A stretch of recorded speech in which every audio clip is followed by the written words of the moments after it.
누가복음 4장 14절에서 30절입니다. 우리 한 절씩 교독하도록 하겠습니다.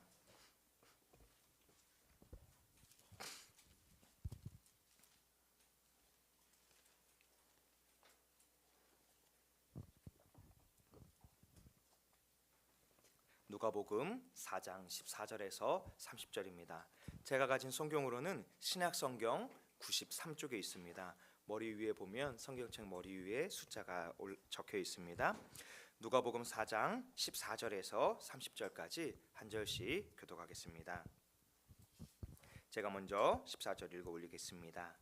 예수께서 성령의 능력으로 갈릴리에 돌아가시니 그 소문이 사방에 퍼졌고 친히 그 여러 회당에서 가르치심에 뭇 사람에게 칭송을 받으시더라.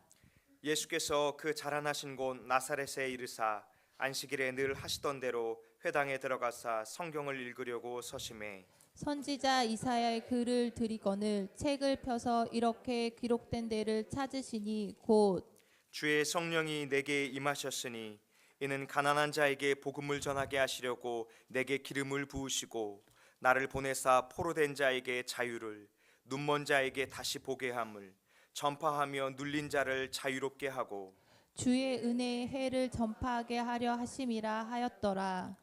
책을 덮어 그 맡은 자에게 주시고 앉으시니 회당에 있는 자들이 다 주목하여 보더라. 이에 예수께서 그들에게 말씀하시되 이 글이 오늘 너희 귀에 응하였느니라 하시니 그들이 다 그를 증언하고 그 입으로 나오는 바 은혜로운 말을 놀랍게 여겨 이르되 이 사람이 요셉의 아들이 아니냐. 예수께서 그들에게 이르시되 너희가 반드시 의사야 너 자신을 고치라 하는 속담을 인용하여 내게 말하기를 우리가 들은 바 가버니움에서 행한 일을 내 고향 여기서도 행하라 하니라. 또 이르시되 내가 진실로 너희에게 이르노니 선지자가 고향에서는 환영을 받을 자가 없느니라. 내가 참으로 너희에게 이르노니 엘리야 시대에 하늘이 3년 6개월간 닫혀 온 땅에 큰 흉년이 들었을 때에 이스라엘에 많은 과부가 있었으되 엘리야가 그중 한 사람에게도 보내심을 받지 아니하고 오직 시돈 땅에 있는 사렙다의 한 과부에게 뿐이었으며 또 선지자 엘리야 때에 나병 환자가 있었으되 그 중에 한 사람도 깨끗함을 얻지 못하고 오직 수리아 사람 나아만 뿐이었느니라. 회당에 있는 자들이 이것을 듣고 다 크게 화가 나서 일어나 동네 밖으로 쫓아내어 그 동네가 건설된 땅 낭떠러지까지 끌고 가서 밀쳐 떨어뜨리고자 하되 같이요. 예수께서 그들 가운데로 지나서 가시니라. 아멘. 오늘은 예수 그리스도는 누구신가라는 제목으로 하나님의 말씀을 같이 나누길 원합니다. 마귀는 광야에서 예수님을 십자가의 길이 아니라 다른 길을 걷도록 시험했습니다. 예수 그리스도께서 우리의 메시아로 사는 것이 아니라 단순히 기적을 일으키는 전능자로서 하나님의 아들로서 돌이 떡덩이가 되게 하도록 미혹하였습니다. 예수 그리스도께서 우리를 대표하여 십자가를 지시지 않도록 내가 만일 하나님의 아들이여든을 강조하면서 하나님의 아들로서의 삶에 머물도록 하였습니다. 그러나 예수님은 능력으로 배고픔을 해결하는 것이 아니라 하나님의 말씀을 따라 이 땅에 오신 이후 우리를 위해서 십자가에서 대속해 주시고 우리를 구원하시기 위한 분명한 길을 걸으신 줄로 믿습니다. 마귀는 두 번째 시험에서 예수님을 이끌고 올라가서 천하 만국을 보여주면서 모든 권위와 영광을 다 너에게 주겠다라고 예수님을 시험했습니다. 십자가를 지지 않아도 고난을 받지 않아도 온 천하를 예수님께 주겠다는 것입니다. 이 시험은 예수님이 받아들이기에 굉장히 어려운 시험이었습니다. 예수님께서는 참 하나님이시며 참 인간으로 오셨기 때문에 고통을 느끼실 수 있고 아픔을 느끼실 수 있잖아요. 그래서 십자가를 지시기 전에 겟세마네 동산에서 주님은 땀이 핏방울이 되기까지 간절히 하나님 아버지께 기도하셨습니다. 42절의 말씀처럼 아버지여 만일 아버지의 뜻이거든 이 잔을 내게서 옮기시옵소서. 그러나 내 원대로 마시옵고 아버지의 원대로 되시기를 원하나이다 하니 또 44절에도 예수께서 힘쓰고 애써 더욱 간절히 기도하시니 땀이 땅에 떨어지는 핏방울같이 되더라. 주님이 십자가의 잔을 받으시기 전에 그 고통과 피하고 싶은 마음을 하나님 아버지께 거듭 간구드렸던 것입니다. 그러나 우리 주 예수 그리스도께서는 나의 원대로가 아니라 아버지의 뜻대로 하나님의 뜻을 따라서 우리의 구원을 성취하시기 위해서 승리하여 주신 줄로 믿습니다. 이처럼 우리가 인생의 고난 가운데 어려움이 오고 또 분명히 우리를 미혹하는 수많은 일들이 동일하게 우리 인생 가운데에도 찾아올 것입니다. 그러나 그때 우리가 행해야 하는 것은 무엇일까요? 하나님 아버지의 뜻을 붙잡고 예수님이 땀이 핏방울이 되기까지 기도하셨던 것, 그것은 단순한 기도가 아니라 영적 싸움인 줄로 믿습니다. 하나님의 뜻을 성취하기 위한 그 영적 씨름 가운데 있으셨던 것입니다. 그 길을 우리가 걸어갈 수 있기를 원합니다. 예수님께서는 십자가에서 겪으신 그 육신의 고통을 위하여 울부짖으신 것이 아니었습니다. 오히려 그 육신의 고통보다 더 큰 고통이 예수님을 기다리고 있었어요. 마태복음 27장 46절의 말씀은 이렇게 말씀합니다. 제9시쯤에 예수께서 크게 소리질러 이르시되 엘리 엘리 라마 사박다니 하시니 이는 곧 나의 하나님 나의 하나님 어찌하여 나를 버리셨나이까 하는 뜻이라. 십자가를 지심으로 인해서 하나님 아버지와 단절된 것 같은 고통을 주님이 겪으셔야만 했던 거예요. 그 길을 가지 않도록 너가 나에게 절하기만 하면 이 모든 권세를 너에게 주겠다, 이 모든 천하 만국을 너에게 주겠다라고 마귀가 예수님께 미혹하고 있었던 것입니다. 마태복음 4장 9절의 말씀은 또 이렇게 표현하고 있어요. 만일 내게 엎드려 경배하면 이 모든 것을 내게 주리라. 여기 성경 원문에 경배한다라는 것은 마귀를 주인으로 모시는 거예요. 마귀에게 예배하는 것입니다. 마귀의 권세에 굴복하면, 십자가를 지지 않으면 그 모든 고통을 겪지 않고 천하 만국을 주겠다라고 말하고 있는 거예요. 마귀는 십자가의 길을 버리기만 하면 쉬운 길이 있다고 우리에게 가르쳐주고 있어요. 세상 사람들이 가는 길, 쉬운 길로 가라는 거예요. 유별나게 신앙생활 하지 말고 그냥 평범하게 모든 사람들이 믿는 대로 그렇게 살아가라라고 우리를 매일매일 미혹하고 있잖아요. 그러나 주님은 8절에 이렇게 말씀으로 물리쳐 주셨어요. 예수께서 대답하여 이르시되 기록된 바 주 너의 하나님께 경배하고 다만 그를 섬기라 하였느니라. 믿음의 길은 쉬운 길이 아니라 편한 길이 아니라 오직 여호와 하나님을 경외하고 여호와 하나님을 섬기는 길인 줄로 믿습니다. 신명기 6장 4절에서 5절은 이렇게 말씀해요. 우리 이것을 같이 한번 읽어보겠습니다. 시작. 이스라엘아 들으라. 우리의 하나님 여호와는 오직 유일한 여호와시니. 5절도요. 너는 마음을 다하고 뜻을 다하고 힘을 다하여 내 하나님 여호와를 사랑하라. 아멘. 바로 여호와 하나님을 사랑하는 삶. 우리가 온 마음을 다해서 하나님의 뜻을 붙들고 씨름하며 주님이 땀이 핏방울이 되기까지 내가 원하는 대로가 아니라 아버지의 뜻을 이루기 위해서 살아가는 삶, 그것이 바로 그리스도를 따르는 삶인 줄로 믿습니다. 그것이 바로 예수 그리스도의 사람들, 그리스도인들이 걸어가야 하는 십자가의 길인 것입니다. 바울은 이 길을 향해서 말하기를 하나님을 경외하는 삶은 하나님 나라의 영광의 면류관이 예비되어 있다라고 고백하고 있어요. 그러나 그 하나님 나라에서 영광을 받기 위해서 로마서에서 바울이 고백하기를 잠시 잠깐 이 땅에서 고난을 겪어야 한다는 거예요. 그리스도인의 삶은 이 땅에서 고난이 있어요. 세상 사람들이 가지 않는 고난의 길을 걸어야 하고 때로는 멸시받아야 하고 때로는 주를 위해서 희생하고 주를 위해서 헌신해야 하지만 그 길의 끝에는 우리 하나님 여호와께서 우리를 기쁨으로 맞이해 주실 줄로 믿습니다. 그 하늘 나라를 소망하기 때문에 주님이 걸어가신 십자가의 길을 우리도 걸어가는 줄로 믿습니다. 마귀는 마지막으로 성전 꼭대기에 예수님을 데려가서 당신이 만일 하나님의 아들이라면 뛰어내려 보라는 거예요. 하나님이 정말 너를 도우시나, 주의 사자들이 너를 발이 땅에 떨어지지 않도록, 부딪히지 않도록 도우시나 한번 시험해 보라는 것입니다. 그러나 주님은, 우리가 주님을 신뢰하기를 원하세요. 하나님이 과연 나를 도우실까? 시험하기를 원하시지 않는 줄로 믿습니다. 마귀는 시편 91편을 인용해서 하나님께서 너를 돕는지 돕지 않는지, 주님께서 함께하는지 함께하지 않는지 시험하라, 시험해보라, 이렇게 말씀을 통해서 인용하고 있습니다. 출애굽기 시절에 이스라엘 백성들이 물이 없을 때 마사의 사건처럼 하나님이 함께 하시는가, 하나님이 함께하지 않으시는가, 그것을 시험하다가 광야에서 40년을 방황하는 자가 되었잖아요. 주님께서는 12절에 이렇게 말씀했어요. 예수께서 대답하여 이르시되 주 너의 하나님을 시험하지 말라 하였느니라. 하나님을 의심하고 하나님을 불신하는 것이 아니라 우리의 인생 가운데 하나님을 신뢰하는 삶을 살아야 할 줄로 믿습니다. 우리에게 하나님의 말씀대로 반드시 이루실 것을 믿음으로 바라보며 살아가야 할 줄로 믿습니다.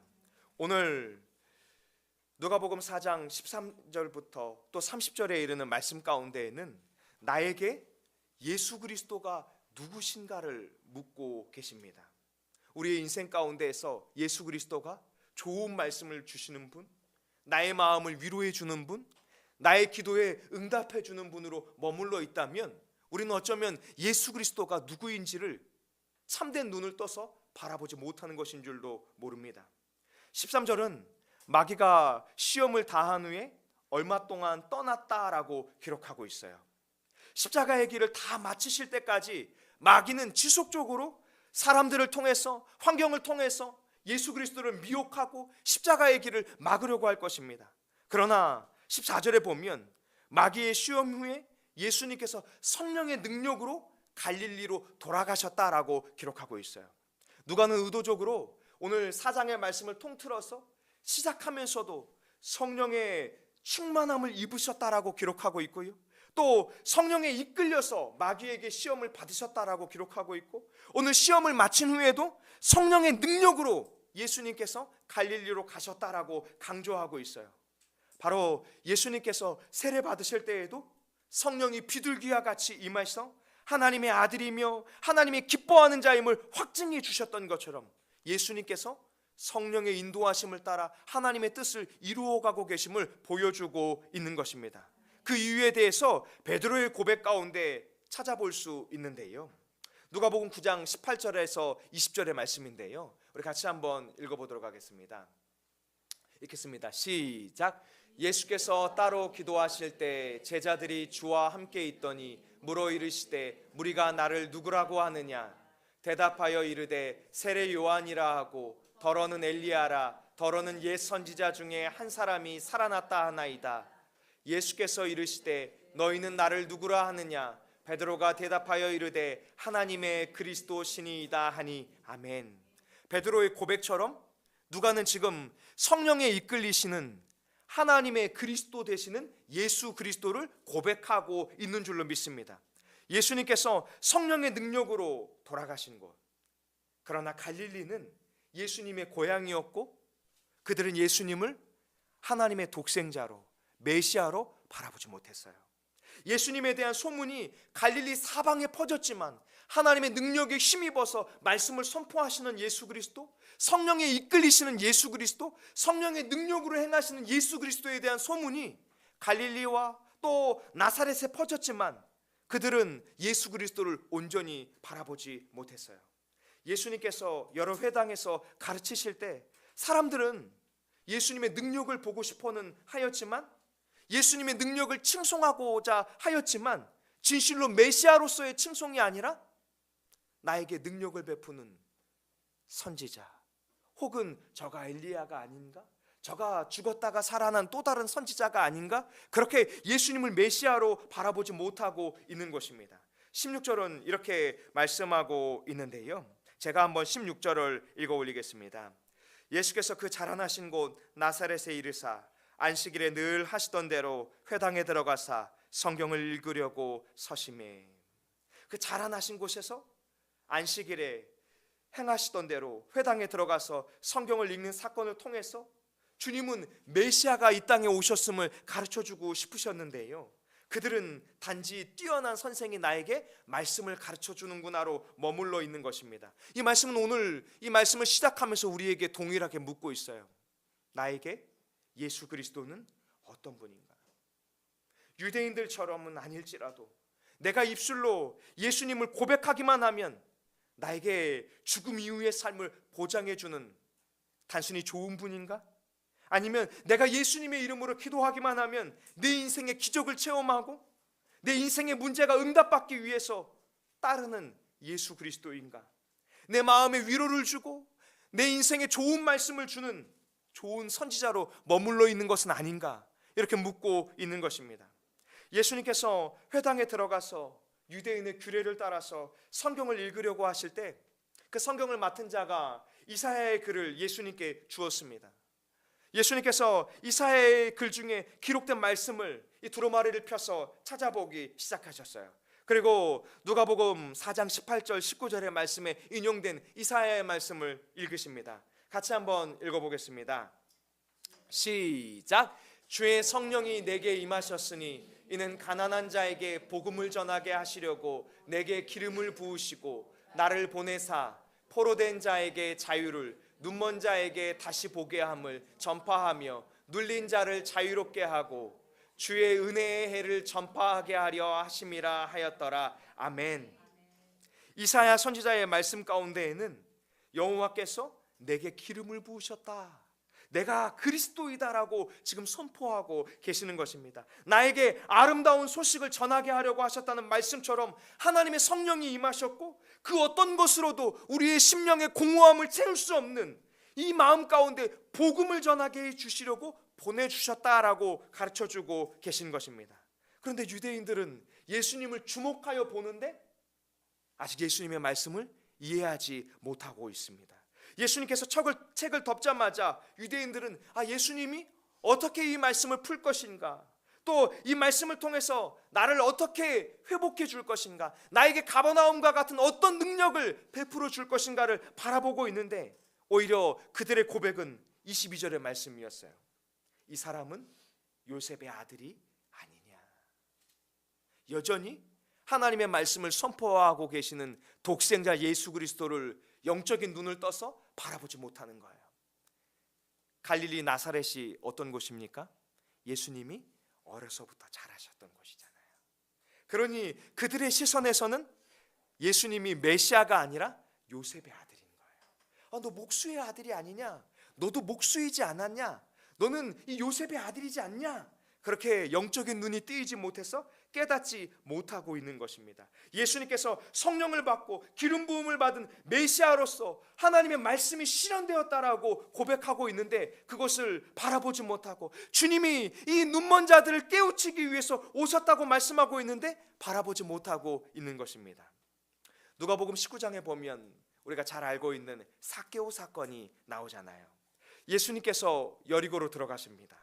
삭개오는 소문에 유명했던 예수님을 만나기 위해서 돌무화나무 이 위에 올라갔어요. 삭개오는 예수님을 보기 위해서 자신이 찾아갔다고 생각했어요. 그런데 누가복음 19장 5절의 말씀은 이렇게 말씀하고 있어요. 같이 한번 읽어보겠습니다. 시작. 예수께서 그곳에 이르사 쳐다보시고 이르시되 삭개오야 속히 내려오라, 내가 오늘 내 집에 유하여야 하겠다 하시니 아멘. 여리고로 삭개오를 만나기 위해서 예수님이 찾아가 주셨다는 거예요. 돌무화과 나무 위에 삭개오가 있었던 것을 예수님은 이미 다 알고 계셨죠. 그리고 자신을 만나고 싶어 했던, 자신을 바라보고 싶어 했던 그 삭개오의 그 갈급한 마음도 주님이 다 알고 계신 줄로 믿습니다.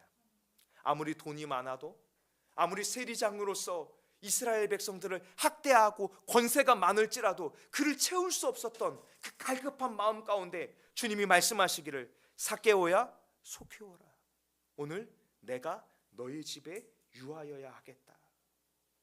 세리장이었을지라도 그가 주님을 간절히 찾고 주님이 메시아임을 고백하며 나아갈 때 주님은 삭개오를 통해서 말씀하시기를 오늘 이 집에 구원이 임하였다라고 말씀해 주셨어요.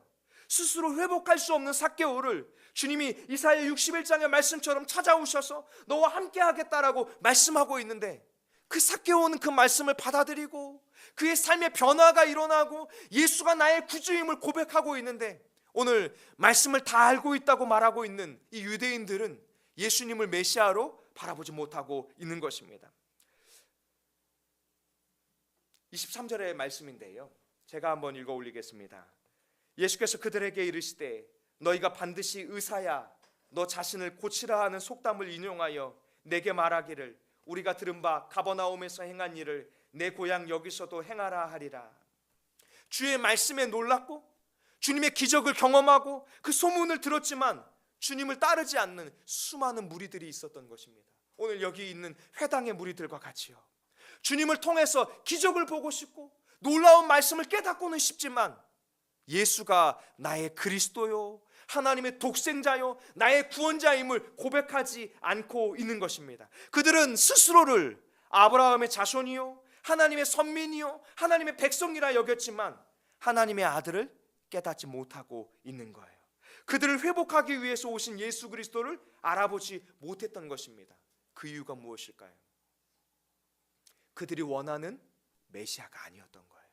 유대인들이 원하는 메시아는 누구였습니까? 로마의 압제에서 자신들을 해방시켜줄 메시아, 다윗처럼 전쟁에 용맹하고 로마를 물리칠 강한 지도자가 오기를 원했어요. 그러나 예수님은 로마의 압제가 아니라 죄로부터의 회복, 하나님과의 단절된 관계로부터의 회복, 참된 자유를 주시기 위해서 오신 줄로 믿습니다. 예수님께서는 포로된 자에게 자유를 선포해 주셨어요. 오늘 예수님이 인용하셨던 이사야의 말씀처럼 포로된 자들의 성경 원문의 의미는 바로 전쟁의 패배에서 사로잡힌 자들, 이런 의미를 가지고 있어요. 그런데 그 전쟁은 어떤 전쟁이냐 하면 죄와 사망 권세로부터 무너진 자기 백성의 패배에서 돌이키시고 사로잡힘에서 자유를 주시는 참된 회복인 줄로 믿습니다. 여기 이 눈먼자는 어떤 자들일까요? 육신의 소경만을 가리키는 것이 아닙니다. 세상의 마음을 빼앗긴 자들, 복음을 깨닫지 못하는 자들, 돈에 눈이 멀어서 자기의 어두운 영적 상태를 깨닫지 못하는 그 영적 소경인 유대인들을 가리키고 있는 거예요. 눈이 감겨서 예수가 그리스도임을 보고도 믿지 못하는 유대인들이 깨닫기를 주님은 원하신 줄로 믿습니다. 여기 눌린 자들의 성경 원문의 의미는 깨어진 자들, 상한 자들, 이런 의미를 가지고 있어요. 그 유대인들의 상태가 어떨까요? 하나님의 말씀이 있는데 말씀을 깨닫지 못하는 거죠. 그들을 구원하기 위해서 메시아로 오신, 십자가에서 그들을 사랑하셔서 죽기까지 자신의 살과 피를 찢기시고 내어주시는 그 예수 그리스도를 바라보지 못하는 그 깨어진 심령의 상태, 그것을 가리키고 있어요. 영원히 깨어진 인생을 예수 그리스도로 인해서 회복되어 자유를 주시기를 원하시는 하나님 아버지의 마음을 바라보지 못하고 있는 것입니다. 단지 그들은 눈에 보이는 것을 원했어요. 자신들의 소견에 원하는 대로 살아가기를 원했습니다. 마치 사사시대의 이스라엘 백성들의 모습과 같이 그들이 왕이 없으므로 자기의 소견에 옳은 대로 행하였더라.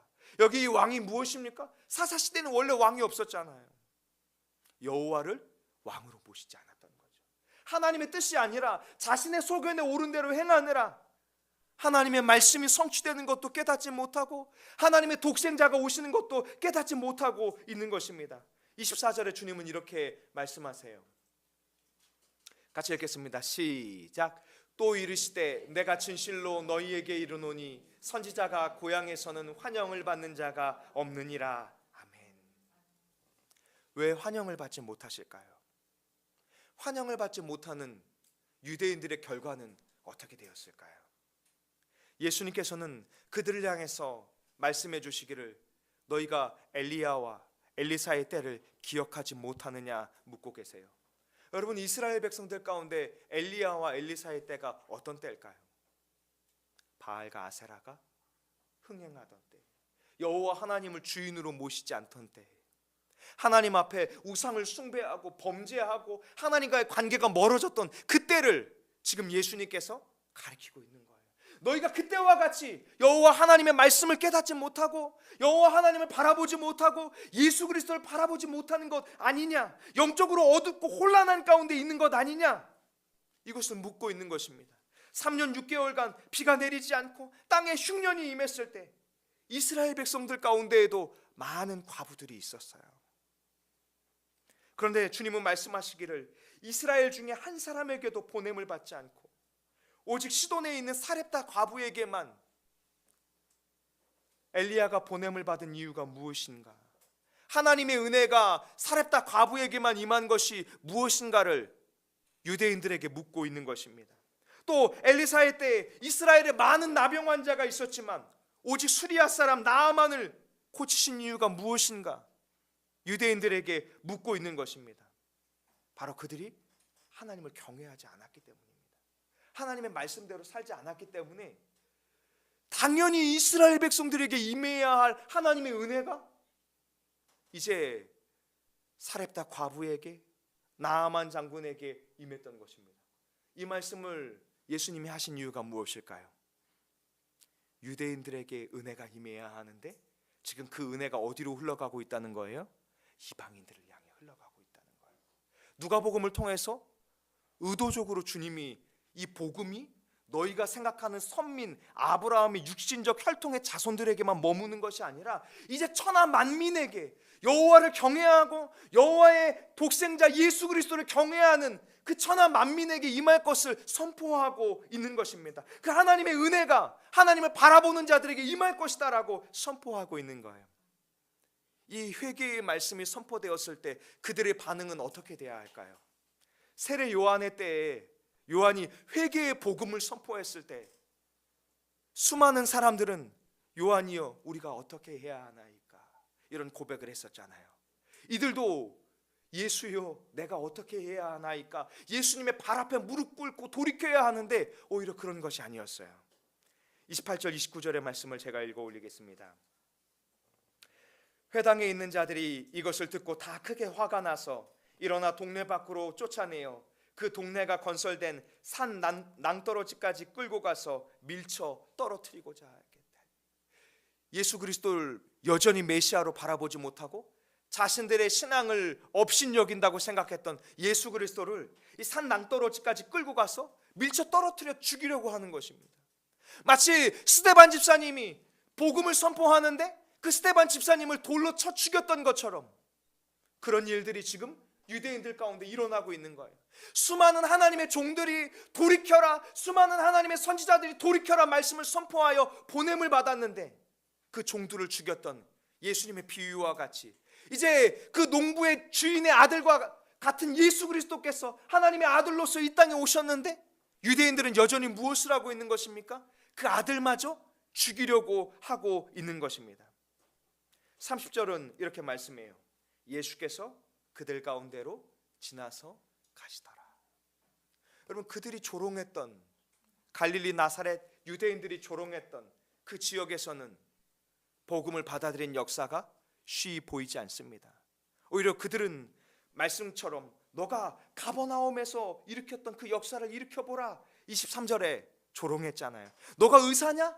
너가 회복시킬 수 있냐? 회복시켜봐라 예수님을 조롱했잖아요. 그렇게 예수님을 시험하고 조롱했던 곳에서는 역사가 일어나지 않지만 예수님께서는 4장 31절에 보면 어디로 가십니까? 갈릴리의 가버나움 동네에 내려오사. 아이러니하죠.